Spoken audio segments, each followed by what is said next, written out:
I'm Dr. Paul VanValin. I am the president and founder of Eden Counseling Center and the president of Eden Leadership Institute.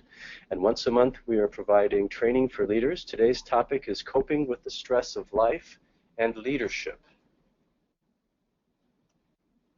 One of the stresses is I can't get my slide to move. Interesting. Here we go. Stresses result from anything untoward, unexpected, unplanned that happens, or your failure to understand your own technology. So we'll begin with a definition. I'll be telling some personal stories. The topic is very appropriate. I've had a pretty challenging several months. I'm happy to share that with you. And at the end of this, I really hope that we've had an ability to think about how to think about our stress, how to describe it to others, and perhaps some specific things we can do to manage life well. And so these are words. They're in English. How they exactly translate, I haven't explored with Mirabella, but stressor is a noun, and it describes something that requires something from us. It's usually a change, something different, and it creates a stress response. So the definitions are kind of circular. A stressor creates a stress response, which is biological arousal with psychological, social, and spiritual impact. So there are changes that take place in our brain. If it's a negative stressor, we become vigilant. Adrenaline, epinephrine are boosted. Blood flows to the big muscles. There are changes that happen so that we can deal with the stress. If it's a positive stressor, other changes take place. But one of the theories of stress is that both positive and negative events contribute to the overall stress picture, and we'll look at that in a minute. I use very simple models and constructs. Oh, by the way, I have a head cold, the direct result of my stress, so I have Kleenex and throat lozenges and a glass of water, and I may be using them throughout this presentation just to manage my own symptoms today. The bowl and ball metaphor, two hands. In one hand, I have a sphere of energy. I imagine it as kind of like a flame, moving in light, and it contains, metaphorically, all of my physical, social, and spiritual energy, all the things that create resilience, the capacity to cope. And it's limited. We only have so much of it. Some people have large spheres of energy, and others have small. I happen to have a fairly large amount, actually, as most of you do. Most leaders have a fair amount of resilient capacity, or they wouldn't be able to lead. Over here, on my left hand, I have a bowl, and this bowl contains the stress. So as if it was a fluid, dripping or pouring in, this bowl contains the stress. There's a little spigot over here, and I have to know how to drain that bowl so it doesn't overflow. If it overflows, then the weaknesses inherent in my system will come out. And I'll use a chain metaphor to describe that in a minute. So these two things, I have a ball of energy, and I have to know how to replenish it so it doesn't get down to nothing. I have a bowl that contains my stress. I have to know how to let it out so it doesn't overflow. And I can function perfectly well as long as I have sufficient energy, resources, and the stressors don't overwhelm me. I'll do fine. There's no way to escape the fact that life is stressful. It's been like that ever since Adam and Eve, the Garden of Eden, the fall of man, when God said there will be pestilence, there will be work, there will be pain. Stress has been present ever since. And we have to accept that as a normal part of life.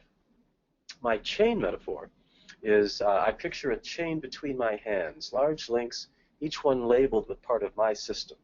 So bones and skin and muscles and organs and the psychological components, so mood, cognition, the ability to think and reason, memory, and relational issues, love, hate, spiritual things, my beliefs, my faith, my spiritual disciplines.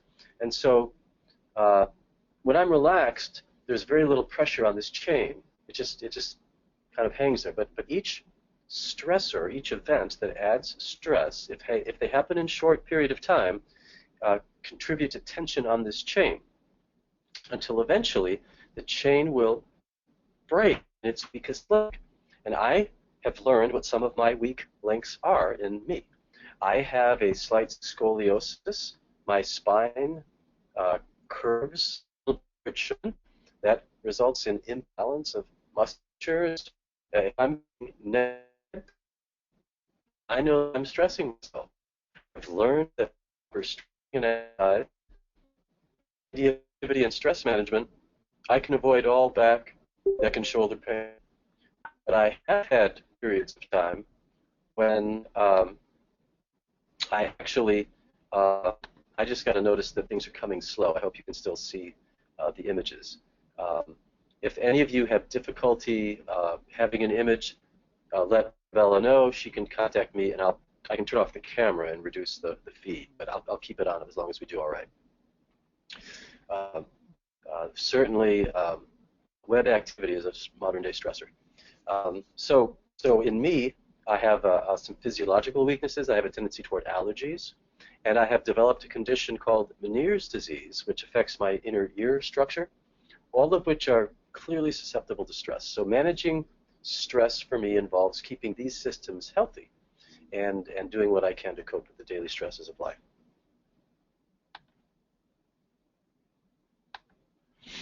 Another metaphor that a friend of mine, Gary Sweeten, uses is one that is a car metaphor. And he says being stressed out, which is a common American term, stressed out is like running out of gas with your car. All you have to do is fill the car with gas and it's fine. It isn't damaged. It just needs fuel. And so if your energy ball needs a refill, but the stresses don't yet overwhelm you, have a day off, a good meal, some time with friends, there are things that will replenish you and you'll be fine. So stressed out is not damaging, and we experience this all of us fairly often. But there is something that is damaging, and that is burned out. And so the metaphor here is a car that is being driven without oil in the engine. Insufficient oil leads to a meltdown of the parts of the engine, the gaskets, even the metal parts. Well, too much friction, and you have such severe damage that you have to overhaul the whole engine. And so the car is out of commission for days, weeks, months. And if you don't have the resources to fix it, it ends up being scrapped. So we are a closed system that requires certain metaphorical lubricants to keep going. And if we deplete ourselves, we run too long with not enough energy, too much stress overflowing over a long period of time, we can actually become disordered.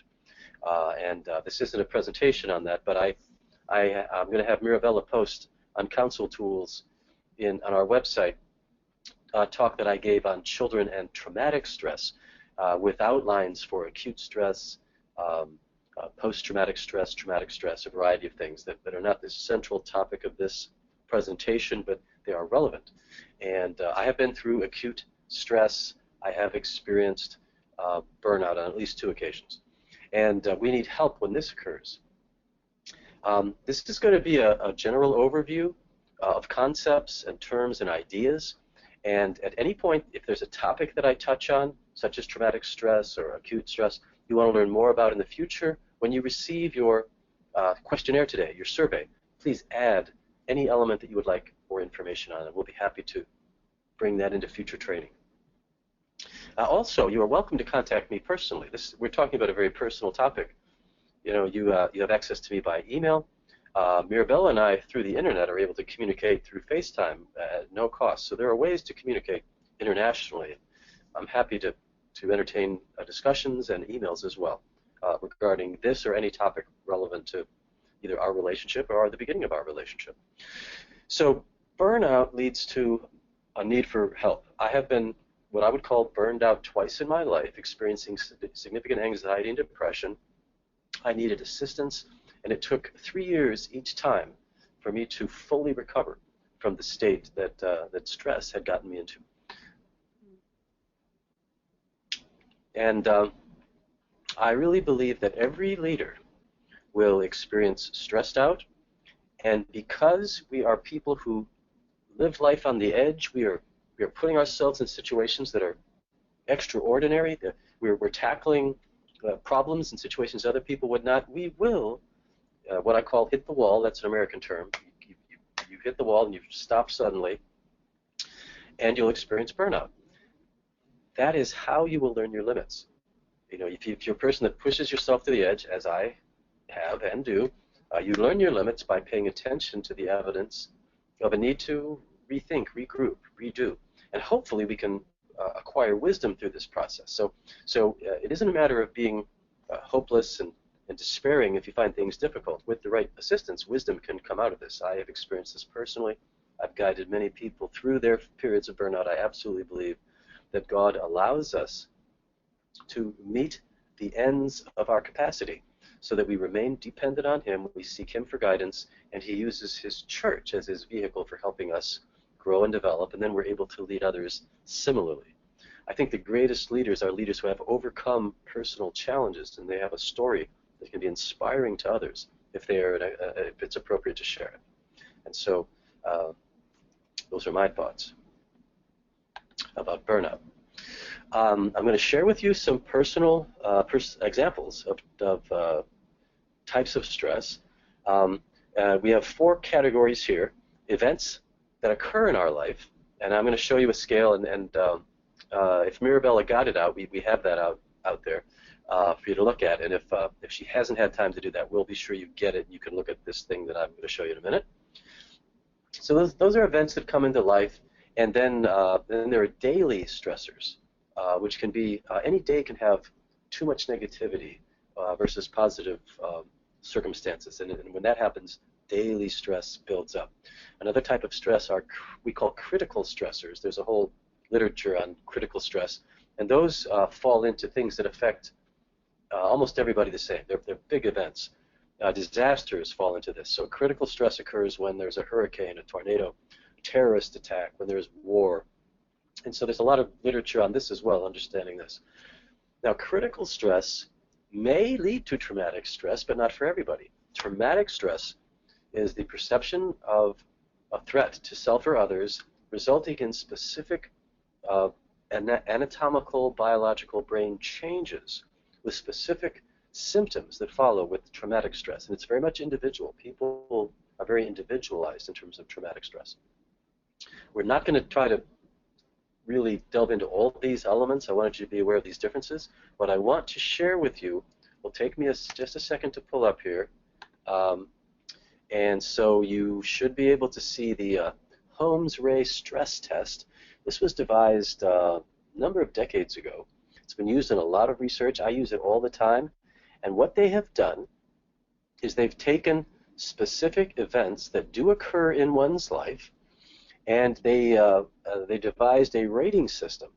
So death of a spouse is 100, and all the way down to minor violations of the law, which is 11, and Christmas, which they've amended now because America is not an entirely doesn't identify Christmas as universally, but holiday as a 12. So from something that actually changes your identity, if you love your spouse and your spouse dies, your identity has changed. You are no longer two. You have lost a significant part of you, and all the changes and adaptations that require are hugely stressful. So that's considered right there at the top. Divorce is a number of points below that, you'll see, but it is also very significant for the same reasons. It's a rendering of identity. I am moving from married to single, and all the financial and social and parenting changes that go with that. Then we go down to real minor ones. Christmas is actually, for many people, positive, but it is pretty stressful. In our culture, there's baking and food preparation and taking time off and traveling and purchasing gifts and planning social events and then having these social events. And for some people, the social events are not with people they even like. Not everybody likes their family. So certainly a Christmas vacation and so forth are lower points, but they do add up. The theory here is that in a short period of time, stressors will add up, and the cumulative stress is cumulative. We respond to stress immediately. So if I'm driving my car and someone cuts me off, I will hit the brake, and my whole system goes into high gear. Muscles tense, certain biochemical changes take place, we become more alert, and we can feel it takes, though we can get there in an instant, it takes a while to calm down. And so if I can calm down to what we call the state of rest, and the next stressor comes, I'm in really good shape. But if I've just had all this physiological arousal and tension and negative thinking and alertness, and then another stressor hits me, I'm not here, I'm here, and now things are being pushed up to much higher levels. And so So this cumulative effect in a negative fashion can keep moving higher and higher and higher and create significant problems for us. So I've had a very, very dramatic year this last year. So I have, you may not be able to see my values because I've doubled and even quintupled some of them. When I take this test, I think back through 12 months and I ask myself, has this happened? And if so, how many times has this happened? And so I have been through this last year under personal injury or illness. I developed a plantar fasciitis, which is a problem in the arch of my foot, which affected my exercise routine. It affected my physical comfort, my ability to walk comfortably, and it took me a number of months to figure out how to work with that. So that was a really significant one. And then I've had a cold, very different in terms of dynamic, but I just doubled the score of 116, which you'll see just getting sick once in a year boosts you into a much higher level of risk for other stress-related activities. So looking down, business readjustment, 5 times. And what I was counting is about a year ago, I had a number of therapists whose vision for their position in the community was becoming different than Eden Counseling. They left, which reduced our capacity to serve our clients by 30%. So we were 30% low on manpower. Several months later, well, actually at the same time, a psychiatrist suggested he wanted to join us, and we added him several months later, which is actually developing another whole business line. So we have a significant readjustment in terms of what we can do for our community, followed by an additional different source of revenue. And then he chose to retire this year. He was 67 when he joined us. He turned 68. He decided he didn't want to work outpatient psychiatry anymore, and he retired. And so he left within the same year. So that's another business readjustment. We also changed the software in which we do our accounting and billing and record keeping, which is actually 2 huge changes. One referring to our records keeping and one referring to what we call back office. So it's been a very dynamic year, and it adds 198 points, or whatever it is, 195 points, which again, you can already see my year is adding up this numeric value very, very quickly. The change in financial state, I actually probably should have 2 because of both the changes in business structure and what happened in September when my house was flooded.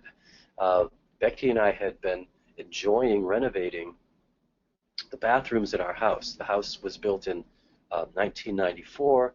We were updating both decor and materials, and we're really enjoying this process. And last spring, we completed 2 of the bathrooms. And while we were out of state, we were in Ohio at a conference. One of the supply lines to the sink, 2 lines, hot, cold, the hot supply line separated. It was a plumber's error. And hot water poured into that space for a number of hours, flooding straight down to the first floor, to the crawl space underneath, and spreading out in a fairly wide circumference of water damage, damaging furniture, flooring, walls, ceilings. And God was really good. My neighbor, who was a friend, observed water flowing out of the garage and called me. I called a relative who lives nearby who has a key. He let himself in. They were able to turn off the water. He described the damage, and I called my insurance company, and we had a team within several hours to begin. It's called water mitigation. It's drying things up. And so we had to move out of our house. They moved everything out of our house. One of the things we have in America that's really, really helpful is called replacement insurance. And so you pay for this product, and if you have damage, the insurance company has to replace the item at today's values. And so it's really, really helpful. And since I had this insurance, and my first floor is all wood flooring with no seams in it, just all one, they had to replace the whole floor. So we entirely moved my stuff out of the house in September. I moved from one place to another twice, and then finally into a small apartment where we stayed for 2 additional months. And all of those changes are reflected in some of the scores here. Changes in personal habits, changes in socialization, changes in recreation, and since I moved out of my house and back into my house, it's 2 moves, and so these changes occurred over a several-month period of time. So that's substantial stress. I also chose to actually supervise the work on my house, which I'm very grateful that I did, but that's another job. So besides running Eden Counseling and all the things I already do, I added working with contractors and overseeing the work, and it turned out beautifully. It's really, really very nice. But for 3 months, I worked 18 hours a day, pretty much with no time off. And the result of that is last week I got a cold. And sometimes the illness doesn't come in the midst of the stress. Sometimes it comes after everything's calmed down, or calmed down enough, and you come out of what I call performance mode. You're not so charged up, and you get sick. And that's just happened to me on numerous occasions. A head cold is minor, not a problem at all. But I'm being very careful with myself. I'm going to bed early. I'm responding to the message of the cold to try to really recover and get back to normal. So my score was 687. Now you can see in the scale here, 0 to 150 is low to moderate stress. I never score that low. 150 to 300 is moderate to high stress. I never score that low. 300 and over, very high stress and significant risk for stress response. I routinely score over 300, typically between 300 and 500. And that is a result of running a business, running a ministry, being in charge, having to deal with all the stuff that takes place in this. I go through a lot of changes. God has given me a pretty high capacity in my sphere of energy, and He's given me wonderful resources to manage stress, and most of the time I'm fine. But it got me. 687 is a bit high, and I was running at that level for a while, and it caught up with me. My immune system became weak. I became susceptible to the germs that are everywhere, and I got sick. And so it's my responsibility to take care of myself and get better.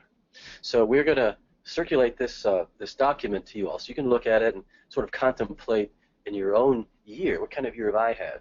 And you'll notice this does not include critical incidents. It doesn't have disasters. These are normal kinds of things that happen in life, at least in American life. And so we look at other kinds of ways of measuring threat to loss of life and limb, which can lead to either critical stress or traumatic stress, a little different constructs. But this is just to look at normal, potentially normal life and the changes that occur and the impact it can have on our health. And so I would say the flooding of my house was an extraordinary event, but it adds to all these things that we have to adjust to. So I'm going to return to the slides now and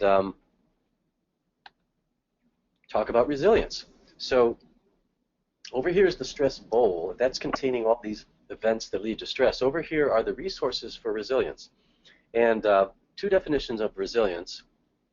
One refers to humans, and then one refers to material property, but you can use them metaphorically either way. They both fit. So I'm just going to read them aloud.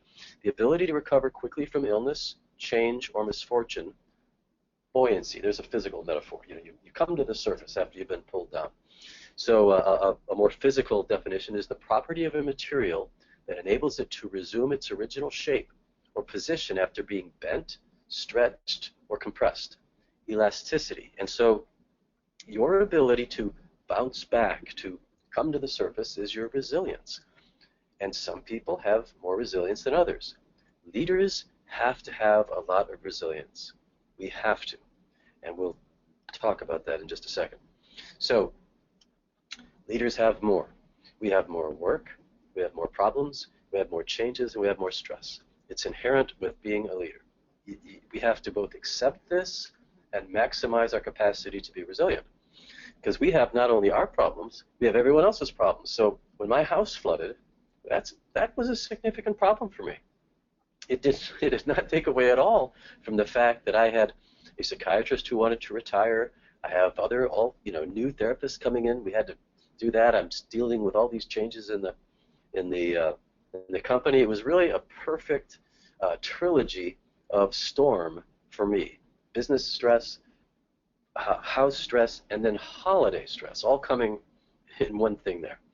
So I use certain phrases to run through my mind to encourage me and to remind me of who I am and how we can function. So this is one of my own crafts here, wordsmith items. Problems are an opportunity to show how smart we are. I share this with my staff all the time. We'll be dealing with a problem, and I'll say, this is an opportunity to see how smart we are. Let's solve this thing.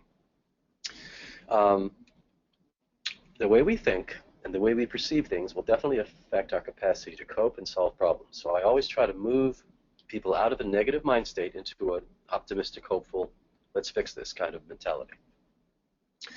Leaders have to have realistic expectations for ourselves.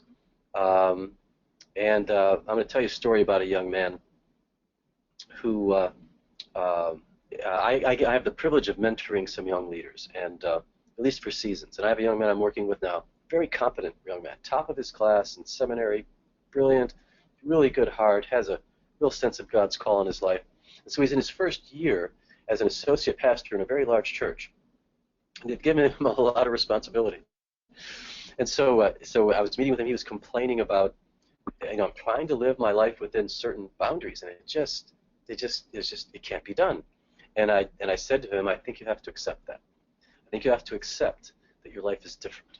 Your life is not normal. That you have been called into an environment where as a pastor, it's really hard to separate work from play. It's hard to separate friends from people who you serve. All these boundaries are just different. And so your job is not to fight against it. Your job is to figure out how to embrace it and how to bring out the most of what you do that is joyous and life-giving, even though it's work. As I'll mention later, pastors have, in America, some of the highest level of job satisfaction. They get paid to do what other people would like to do, work with people, teach, instruct, direct, lead. Humans want to be able to help people, and if you're actually paid to do that, you have the potential for really high job satisfaction. Deep meaning can be in your work. And this really was I could tell it really affected him. And when I saw him the subsequent meeting, he said, I've been working on that. I've really been working to accept and try to figure out what has God called me to do and what are the boundaries of my life so that I can be healthy, I can lead. I'm trying to accept that this reality that I'm in a different call than the person that works a 40-hour week. And I think these expectations and coming to grips with how do I maximize myself, how do I find joy, how do I find rest in the midst of a very busy schedule, that's the challenge for all of us. So leaders have more stress, and we need to accept that and figure out how to work with it. And some of the elements here that I've already mentioned, ambiguity is something that leaders have to deal with. It is our job to shape the expectations of others in the context of things being vague for us. And so this is a significant challenge. We have to deal with independence, and we have to deal, in that independence, we have to deal with a sense of aloneness. I've got a quote later by Richard Gardner somewhere in this. Leadership is lonely. His book, Leading Minds, is a really good book, and that was one of the first concepts I got out of this. If I'm going to be a leader, I have to contend with the aloneness of my position. There's no one else in charge of my organizations. It's just me. And at the same time, I have to realize that my family is not called to the same level of stress that I am. And I have to be careful. This has been hard at times for me personally, to protect my wife and children from the stress that I'm going through, from the demands of being a public figure, from the demands of managing elements that affect the lives of hundreds of people. And so something that we need to think about as leaders is we have to not only find balance for us, we have to know our family members well enough so we bring balance to their lives. And they may have very, very different needs than we do. And that's just part of what God has given us. We don't get to just pursue our vision. We are in community, and we have to attend to the needs of others. So those things are unique for leaders. But the good news is leaders also have more resilience. You usually have more resources than the average person. They may be social resources. For some of you, it's economic resources you have more influence with.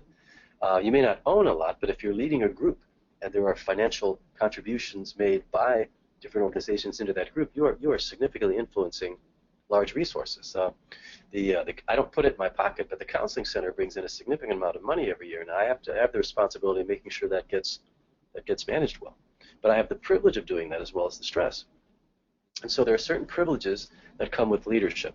And One of my solid beliefs is God will provide what is needed to fulfill his call on my life and on your life. That's why I've made this plural. God will provide what is needed to fulfill our call.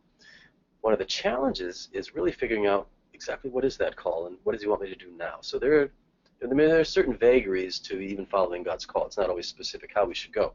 But I believe that if we stay true, he will provide what we need. Now, sometimes there's great cost to following God's call. We have the martyrs that recorded in the Bible. We have martyrs in modern day. And so sometimes following God's call leads to the kind of stress that ends life even. And I have contemplated this. I am not presently called to be in a physically dangerous environment or anything like that. And but I believe that I'd be willing to be a martyr, but I don't want to self-destruct. Those are two very different constructs. And so I have to be willing to put myself at risk to some degree in following God's call, but I can't do it foolishly. And almost every time I've put myself at risk, it's really been foolishness, not necessarily God's call. So we have to have wise counsel and support so that as we make decisions, we really are pursuing God's call and not just being foolish. And this is true.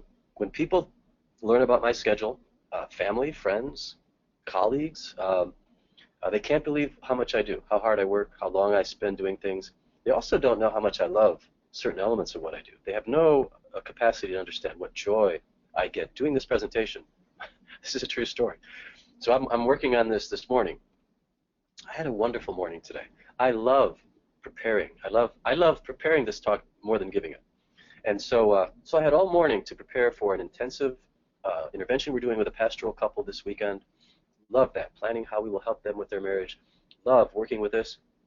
So my wife walks in and Becky says, "Oh, I can't believe it. You put another thing in your schedule today." Because for her, this would just be death to have another thing to do. But for me, it's life. I spend my whole morning thinking about creative expression, and I'm doing this with you now, and I feel energized. She would be devastated. She's not the same as me. And so we have to appreciate that. But we can't let other people shape our conviction. We can't let other people's judgment determine how we live our lives as leaders. We need to listen to them. I need to be very careful not to stress my wife out. I don't even tell her everything I think. It just stresses her out. And young leaders need mentors to help them figure out, how do I craft my life in such a way that it has this kind of balance. I'm able to have a family. I'm able to have friends. I don't live in a constant state of distress, and it's challenging. And in fact, I already shared you the story that I had in here of the young man that needed to work on what to expect of himself in order to be content with his lot in life. You know, the Apostle Paul wrote in Philippians 4, "I've learned to be content in all things," which is such a challenging thing. And I have pondered that many times, and my present conclusion is that Paul believed he was where God would have him be most of the time, maybe all the time. So when he was in prison, when he was shipwrecked, when he was persecuted, he believed it was part of his call. And I think that can help us to be content in all things. We know that we're doing what God has called us to do. So you'll hear a lot about balance if you look at stress, if you look at your own life. How do I bring balance to work, to relationship, to how I treat my body? And so diet and exercise. What do I do for fun? And there are many, many leaders I talk to. What do you do for fun? Oh, I study. I call on people. So work, there is no separation from work and recreation. In my own life, I have always enjoyed exercise. I am an introverted personality. I need time alone, and exercise has been a venue since I was a teenager. Get alone by myself, do lightweight workouts, or run or bike or swim, and it's a time of rejuvenation. It exercises my body. It's a great stress reducer. I'm a high energy person. I lean toward anxiety. It helps reduce all of that. And just as always is the case, these last 3 months I haven't been able to exercise as much. Or I've chosen, this is the way I think of it, I chose not to exercise as much in order to do this other stuff, which contributed to stress. So figuring out what food is good for my body, what is the exercise that I need, and what is fun. I don't get much opportunity to do this. I love to turn music on really loud and drive about 200 kilometers an hour or about 120 miles an hour. I rarely get a chance to do that. but that is fun if you ever had a chance to do that. So many families suffer because of the leader's personal stress response. In other words, we're stressed all the time, and we're not emotionally available to them. And so I counsel family after family where the leader, later in life, and my own father confessed this to me. He and I to my own children have confessed this. I'm sorry I wasn't more available during certain parts of your life. I was pursuing what I thought God had for me. And I don't believe it's God's plan that we would sacrifice our families for our call. I really believe we have to keep dealing with these tensions and figure out how can we balance out love and relationship that is personal and intimate as well as service to the kingdom. And I just wanted to again mention, if any of these topics that we're talking about spark, you want further exploration, we can certainly do that in future talks. So my experience with leaders is that leaders love their work, that they derive great satisfaction from what they accomplish. They're willing to take on difficult things. They take on challenges that other people won't take on. And as I was sharing about this morning, some things I do just because they're good for me. In 2012, I was coming out of a difficult time. In 2008, I had another rough year. I was diagnosed with this Meniere's disease, which is an inner ear problem. And the prospect of it is rather negative. It can lead to constant vertigo. It can lead to deafness. And it can lead to constant pain and pressure. And I had to adjust my eating habits in a way that also affected my social life. It took me a year to figure out how do I work with this. And at the same time, I had to close down a company that I had started. And people like me don't like to end things. We like to start things.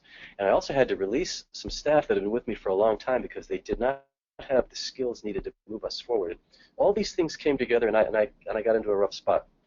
And I was coming out of it in late 2011, and in 2012 really took a look at where am I at with this, and how do I move forward. And at that time, I'm looking at my 60s, and I'm 60 now. I'm looking at this next decade. What does God want for me? So I hired a coach, did really intensive coaching. Becky and I spent a lot of time in prayer and mutual consultation and consulting with others. And so we looked at everything we were doing to decide what does God want us to keep. And my institute, which we have in the last year rebranded Eden Leaders Institute, was on the table. Lord, if you don't want us to do this, we'll get rid of this. It's a really expensive hobby. It takes us overseas, and all this stuff. And but as we carefully evaluated it, we decided this is what really is good for the soul. And so we have things that are good for many, many, many things. But the training and the development of other people, we just have to keep this because it doesn't bring economic value. It brings all kinds of stress, but it has an inherent goodness. And so every now and then we need to stop and take a look at what we're doing and be willing to say, Lord, take this away if you don't want it, and really have a good rationale for keeping it if we move forward.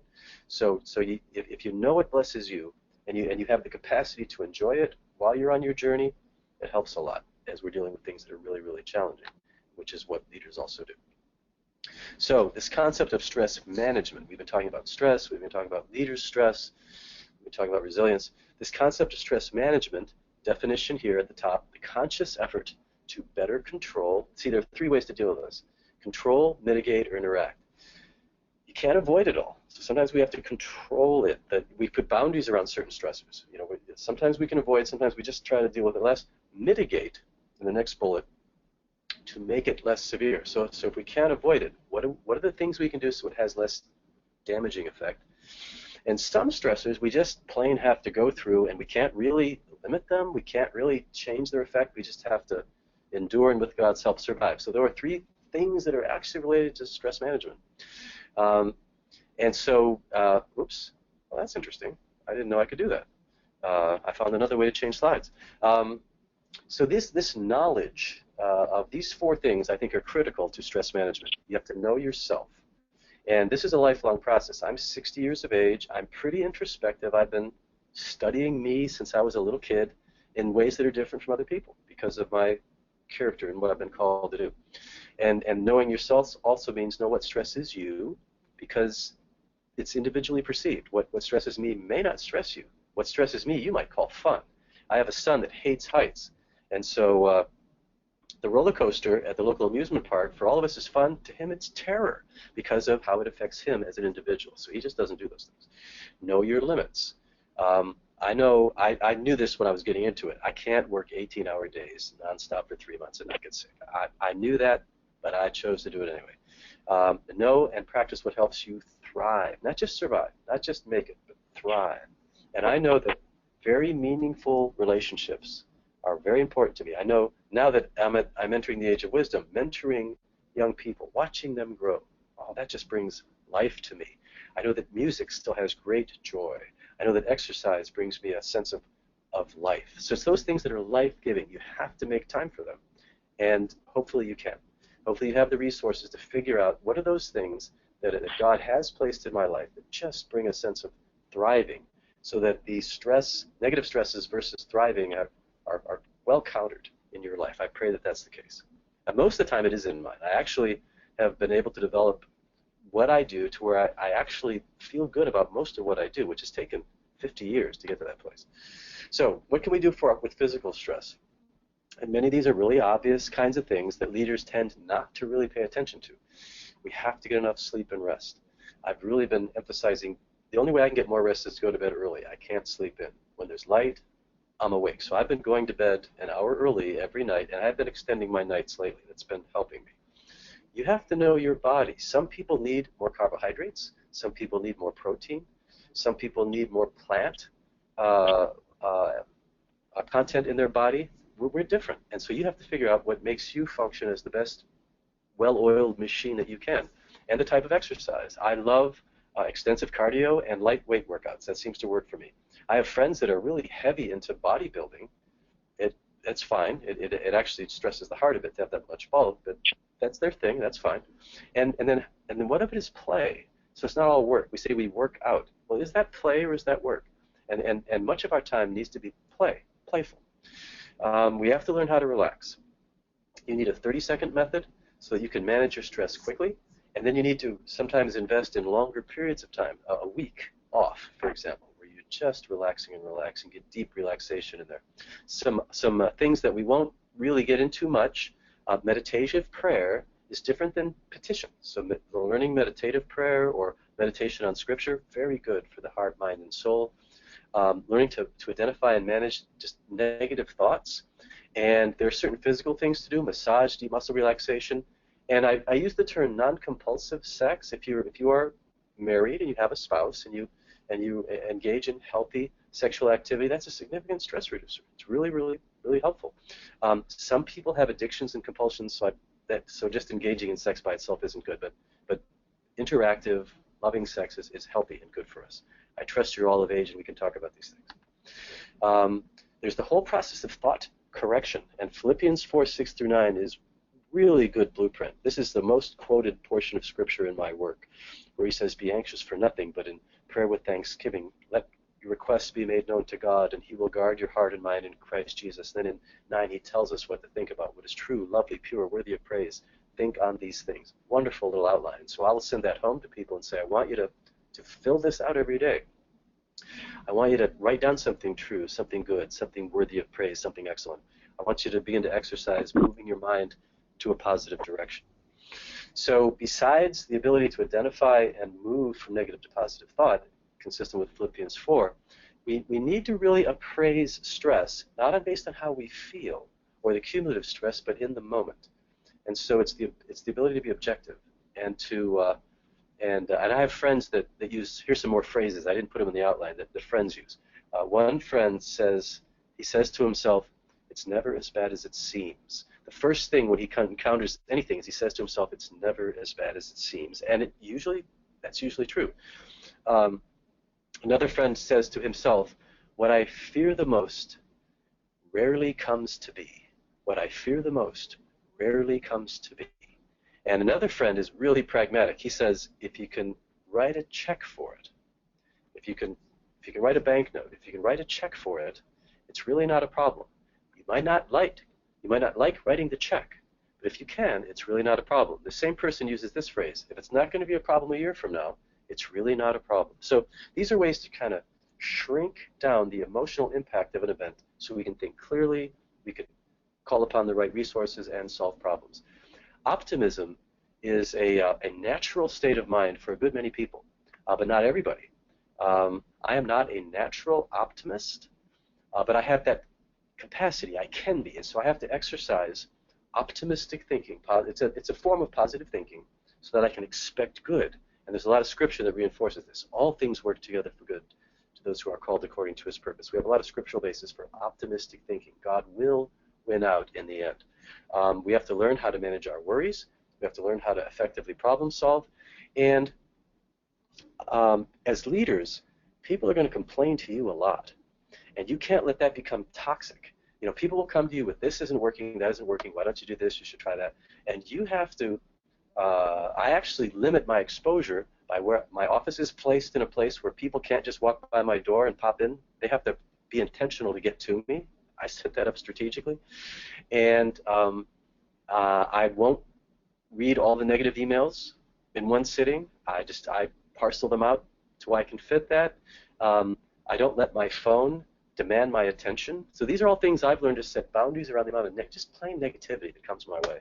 One of the biggest challenges is at home. When my wife is stressed, she wants to talk. She's an external processor, and sometimes she and I struggle with how much I can listen to her. It's another marital thing we have to continue to work out. So learn how to limit your exposure to negativity, if at all possible. Now, all leaders need to get help when they need it. And I have hired trainers, I have had mentors, I consult my physician regularly, I have had counselors, coaches, and consultants. So I'm not sharing anything with you I wouldn't do or haven't done myself. And there are times when we need to just flat out acknowledge, I need some help. And God intends for this to happen in your life, because for you to learn how to be that, for you to learn how to be that mentor, be that coach, be that consultant, you have to be following a storyline that has come to you. I didn't know how to do that when I was young. I didn't know how to help people. I had to learn that through my, oh, I'm sorry, that was interesting. What happened here? Okay, very interesting. All right, let me find where we're at. Give me just a second here. Touching my pad in certain ways. Where we're here, we are here. Okay. So God has allowed me certain distressing things and certain opportunities to develop into someone who can do these things, and he'll do the same for you. You know, we have some middle-aged people watching, some people my age watching, and we have some younger people watching. And so wherever we're at, God wants us to move forward, not alone. And this is the most important part of this presentation. I've been formally studying stress since 1997. I was on a research team in 1979. I was on a formal team in 79. I began my graduate work in 77. My doctoral dissertation in 1982 is about stress. It's just been a central part of my professional development. And always, always, always, social support is the #1 source of mitigation. If you go back a few slides, mitigation is reducing the negative effects of stress. Social support. Now, social support just doesn't mean just being in the presence of people. Social support means a meaningful relationship, the capacity to exchange meaningful information about stressors. So your spouse counts, maybe children, cousins, uncles, and aunts, but leaders need someone who understands your leadership. And this concept, I mentioned this quote, leadership is lonely, Richard Gardner. That book, Leading Minds, affected my thinking. I read that book, I don't know, early 80s maybe? And so this whole concept that we cannot stand alone is a very solid biblical phenomenon. 1 Peter 1:8, be alert and of sober mind. Your enemy, the devil, prowls around like a roaring lion looking for someone to devour. The lioness hunts the one pulled apart from the herd, the young one, the cripple, the elderly, the rebellious. And so if we stand alone, we are potential food for Satan, metaphorically. The lion is a really great metaphor for this risk. And so going back to some Old Testament wisdom, we have Solomon writing in Ecclesiastes 4, 2 are better than one because they have a good return for their labor. If either of them falls down, one can help the other up. But pity anyone who falls and has no one to help them up. Also, if two lie down together, they'll keep warm. But how can one keep warm alone? Though one may be overpowered, two can defend themselves. A cord of three strands is not quickly broken. And that last phrase, I have interpreted, because of the context, three coworkers. So in my cord of three strands, I don't include my wife, although she's a significant supporter. But this cord of three strands are people that can understand me, my role, what I do, and they can speak encouragement or correction. And so I have actually several cords of three strand. I have a cord of three strands for running the business. I have a cord of three strands for ministry. I have a cord of three strands for marriage. Some of the people overlap, but not all of them. And so I would encourage you as a leader to consider, who do I have as my council of advisors, my cord of three strand in ministry, marriage, health? Just look at the various aspects of your life and ask yourself, am I trying to figure this out alone? And if you are, then you stand alone and you become potential meal for Satan, metaphorically. And it can be challenging to find people. I personally believe that the number one task for leaders is developing other leaders, not just in your own organization. Some of my most influential work is done as a friend to another leader, helping him with a colleague, or someone just comes alongside and wants a little guidance. But in my own organization, I have decided that my main goal is to develop leaders of the different departments that make up the ministry. And if I fail to do that, then I'm increasing my own stress tremendously because I'm standing alone. If I find myself having to do things myself, if you find yourself in that place, there may be a season where that is the case, but if you're not doing what you should be doing, if you're doing what somebody else could be, then you really need to pray and look, who do I need to develop so that I'm not burdened by this thing? I am a visionary. I am a good problem solver. I can boil down complex problems into simple solutions and communicate complex ideas pretty simply. I'm not a good manager. And one of the biggest challenges I've had is training managers because I'm not a good one. But I have a young woman now that we've hired, and I think she has great potential. And I'm really going to invest 3 years of more time than I ever had before. And I'm going to have her take classes, and I really want to develop her into a leader who has the capacity to manage the organization with less input from me. And if I can accomplish that, I may have accomplished the most amazing thing in my life. If I can pull this off. I believe that effective teams are required for ministry. We look at Mark 6:7. Calling the 12 to him, he began to send them out 2 by 2 and gave them authority over impure spirits. You always have this reference of twos. He didn't send people out alone. Paul took someone with him. He had different partners in ministry. And you are not called to minister alone either. You may not have the budget to hire somebody, but I absolutely believe it's God's intention that you find peers, you find people who understand you, to support you, to encourage you. So they may not be in your organization. And in fact, I believe that that leaders, I thought I had another slide. Let me back up. I encourage leaders to find their cord of three strand outside of their ministry, if at all possible. My father ministered in Dearborn, Michigan, which is a suburb of Detroit, Michigan, for 12 years. It was the most idyllic, perfect time of ministry in his career. He ministered from the age of 22, and he still does. He's 84, and he still preaches whenever he can. He teaches whenever he can. He mentors young leaders whenever he can, although he is limited in capacity because he's 84.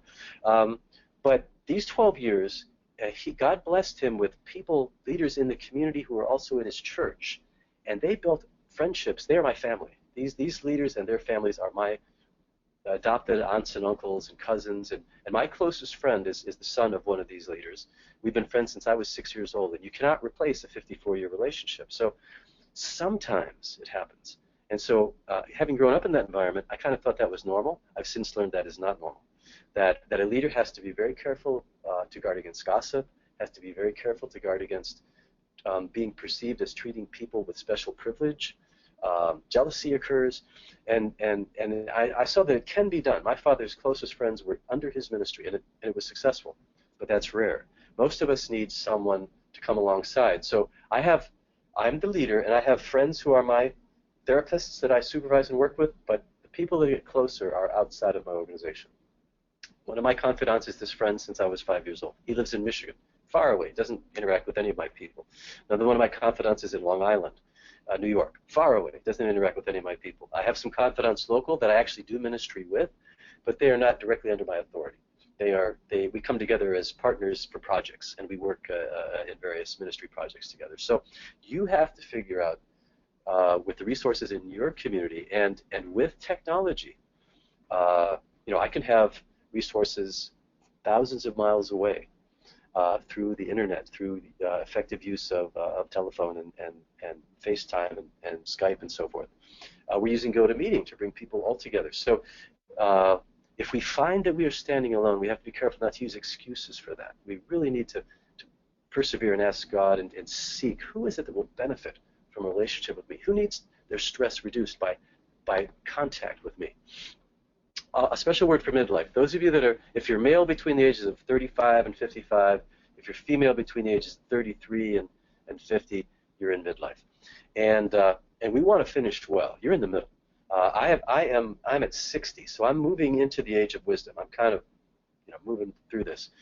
When we start out, we're optimistic, we're full of energy, we're willing to take on the world, and in the middle, things start getting hard. The duration of the stress, the end is not in sight, and there are three questions we ask ourselves. We do a negative appraisal. We realize life is not what we thought it would be. And who is going to love me? What am I going to do with myself? And who am I? These are adolescent questions. They come up again in midlife. They create their own stressors. That's what I'm saying. If you're in midlife, you automatically have certain stressors that are inside of you, inside of your head going on. People like me have to be careful. We are moving toward the age of wisdom. I still intend to be active a long time, but I can't let my guard down. Sometimes people make tragic mistakes of judgment just when they're at the pinnacle of success or when they've accomplished a terrific opportunity. They make tragic judgments because they let their guard down. They relax too much. So we need to be aware of Satan as a prowling lion in the beginning, in the middle, and the end. And we have to view midlife as an opportunity for growth and development so that as we approach the age of wisdom, God has crafted us into the wise, discerning person that he intends for us to be. So we need to embrace even the challenges of midlife, expecting God to do good. That's the optimistic perspective. Pastors in the United States have more job satisfaction than other careers. They have a longer lifespan, and that's in part because they're not exposed to toxic exposure. They don't handle chemicals and stuff, although they do handle more social toxic exposure because of their transparency. They lead people, and they have more burnout. Currently in the United States, there are more pastors leaving the field than coming in. So these are unique stressors in the world of pastors. Some of those unique stressors consist specifically of job ambiguity. When you're young and you're setting out to pastor, you haven't been mentored into how to create standards for yourself, realistic expectations, and that burns some people out. You have too many bosses. That's a typo. Too many bosses. If you feel that all the voices in your congregation or in your group you have to listen to. You have to build clear accountability so that you know what is a good job and other people know what is a good job, and they know who you are accountable to, and that you are not accountable to every voice that speaks. A wise person said to me, if you have to say yes to every voice that you hear, you will never discern the voice of God. I think that's a great quote. If you have to say yes to every voice you hear, you will never discern the grace of God. So job ambiguity and too many bosses, and then the family stress. Because we live in a transparent world, people know us. They know our children. That was actually one of the. My father is a pastor. One of the greatest joys and richest resources of my life was being the preacher's kid, known by others. I therefore was loved by others. Yes, there were high expectations. I was expected to conform to certain standards. That was somewhat challenging, and I was tough on myself anyway. So there are that, but there are great rewards in having a family so big and so many resources so large and loved by so many, if you were in a healthy pastoral context and you are that child. Pastors in America tend to live very social lifestyles, a lot of eating events, and study and counseling and driving around is sedentary. And so too many pastors are carrying too much weight as a result of that.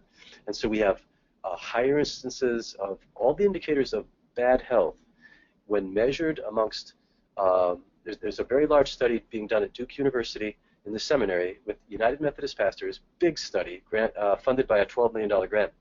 And they're finding that in that, so it's limited to that denomination, may not affect everybody, but I think a lot of it's true. These elements are present, and they're trying to do research as to how to help pastors overcome these things. They're doing specific things like giving pastors memberships to health clubs, things like that. They're really trying to work to figure out how that can work. So the problem in U.S. pastors is that both in terms of health and emotional stress, there's this paradox. They love their work, most of them, for at least a season, love their work, and yet there are these stressors that affect mental health, physical health, and relational health, leading to a high degree of burnout, high degree of people exiting, but for those that stay, longer life and rich reward. So again, getting that into balance so that it works is really an issue. I think that takes me to the end of my presentation. We are, on the nose. Okay, we're out of time. You will be receiving a survey to complete. Please complete that. And if any of these things or anything I've taught about before, or just knowing what I do, if there's something else you want to learn about, put that in there, and we will do our best to touch upon that in future months. We met on the 4th Thursday because my whole life has been shoved back 3 months because of what happened. So I felt pretty lucky to be able to just have a week. Next month it'll be the 3rd Thursday, 12 o'clock. Get back on that same schedule. Our trip to Romania has been postponed because of this. I just can't get it together by spring, so we're looking at either late August or late September probably. We haven't decided the window. Those of you that we have partnered with, we're looking forward to further dialogue to figure out what's the best way to do this. So I'm excited about what's taking place in Romania. I'm grateful to have my American colleagues joining us as well today. Lord, bless everyone who was in the room, who is in the room. Help us to give us what we need. Help us to pursue aggressively what we need to work through the call that you have to us. Help us finish well. We pray this in Jesus' name. God bless. Thank you for joining us today.